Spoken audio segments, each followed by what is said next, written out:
il y a mérite, diplôme à mérite avec musique de Dol. Je pense notamment vraiment. Alors, Bino Boza en ligne, la Bisso Weba qui est beau taper artiste avec ses œuvres ou Téléman pour tout. Alors, tout ça vraiment en direct qu'il y a Facebook. Hein? Tout ça lié vraiment équipe technique qui m'a aider Bisso. Émission, il est vraiment en direct. Et ça, il fait plaisir. Là, je salue mon confort à moi. Hein? On a vraiment Mingi. Avec Bandegotu, on a vraiment Tokos et Zalaka. Alors, tout ça, autant à diplôme il y a mérite parce que effectivement il y a plus boulot qui na kata terrain na Italie ma solo pour na Italie diplôme il y a mérite to bandi République démocratique du Congo, province du Congo central, territoire des Moines, faveur du roi, 3e édition Pharaon 2019. Diplôme de mérite, diplôme de mérite civique à l'issue des sondages menés à travers le territoire des Mwanda. Comme nom, Masiala Panzou et Enoch Moustique de Dol a décroché haut la mer de la voix de l'opinion publique en qualité d'artiste musicien rappeur pour l'année 2019. En voie de quoi ce diplôme lui est délivré pour devenir et falloir ce que c'est doit. Voilà. Comme signature, le président des Pharaons, Jami Moka, le président de Jami, bienvenue Kyobo, le porteur Enoch Moustique de Dol, fait à Mwanda le 6 avril. 26, non, comme si le 6. Hein, le 6 avril 2019, signé par l'administrateur des territoires de Mwanda, Roger Mbalakupa. Voilà. Alors, ma tout mise ma main, une polémique, voilà, à mériter en haut. Donc, tout ça, j'ai commandé mon père Zotal en haut. Je pense qu'ils ont bien suivi l'autorité en Boka. Donc, ils ont vraiment fondé.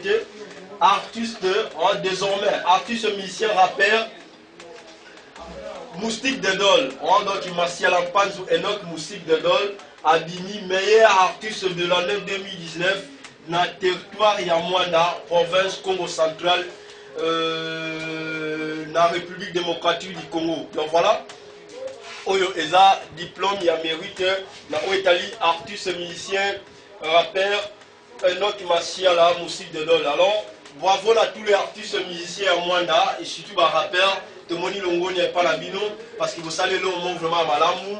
Alors le temps que vous avez ceux qui pour la coulourie chez OEP année 2019 on a la chance donc voilà match pour tous les artistes et ça est vraiment plaisir tellement trop. Alors tu as déjà la musique de Dol, musique bon dimanche à toi.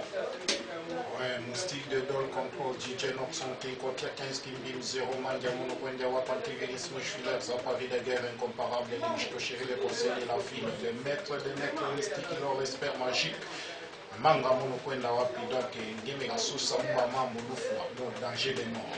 Voilà, danger des morts. Alors, musique, d'abord, tu as mon diplôme et puis émission artiste avec ses œuvres en direct, il y a Poto, il y a Canada.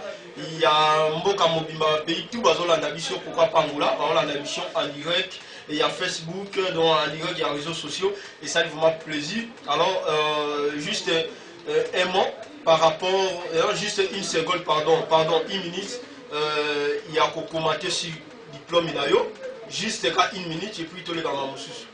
Bon, si on a un diplôme de mérite, ça veut dire que qui ici, quand penalty, il faut go là.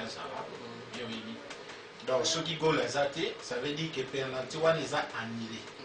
Donc, il faut bêta maté. Et tant qu'on va bêti penalty, place dans ce que go les amis. Donc, il y a un moment qui va passer un diplôme de mérite. Donc, comme sur commentaire, on va ça la moi. Et bah, auditeur, n'a pas auditrice, on va la mission. Mais le mal de ça, on va éviter moustique et azab bossé. Les commentaires étaient partis. Répondre à un côté, donc tout le monde va contre. Si 100%, donc 90% va contre. Pour la yo. Pour le moment, on a un rôle qui est diplôme de mérite, qui est à monter. Et pour y avoir un travers à moustique.